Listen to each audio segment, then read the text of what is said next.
बहुत दिनों पहले की बात है। तब भारत के दक्षिण दिशा में विजयनगर नामक एक राज्य हुआ करता था। उस राज्य के राजा कृष्ण देव राय हुआ करते थे। वहीं उनके दरबार में तेनाली रामा नामक एक मंत्री भी था। विजयनगर में उन दिनों चोरी की कई घटनाएं हो चुकी हैं। राजा कृष्ण देव राय चोरों से चिंतित थे।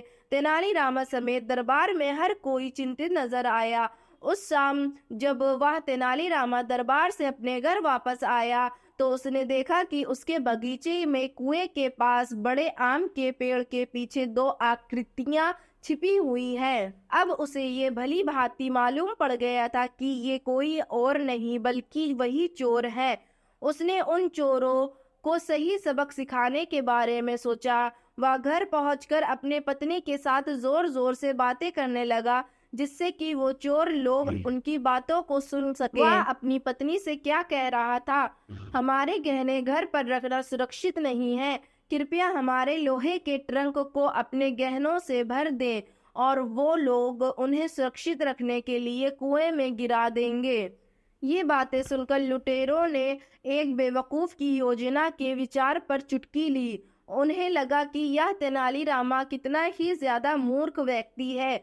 वहीं तेनालीरामा ने अपनी पत्नी को फुसफुसाया कि चोर बगीचे में छिपे हुए हैं। वहीं साथ में वह ट्रंक को पत्थरों और बर्तनों से भरने के लिए कहता है।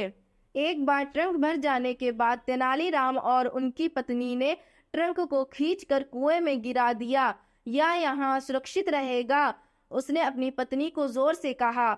दोनों चोर घर में लोगों के सोने का इंतजार कर रहे थे। उनके पास एक योजना थी। प्रत्येक लुटेरा बारी बारी से कुएं से पानी निकालने लगा। उनका उत्साह जल्द ही थकान में बदल गया और उन्होंने थोड़ा विश्राम लेने का फैसला किया।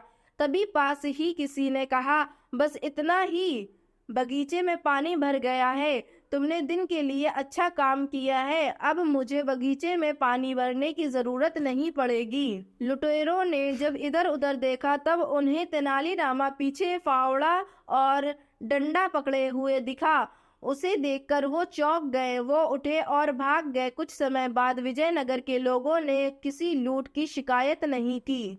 सीख: इस कहानी से हमें यह सीख मिलती है कि किसी भी विषम परिस्थिति में बेहतर यही है कि शांत रहें और किसी समस्या का हल ढूंढ लें।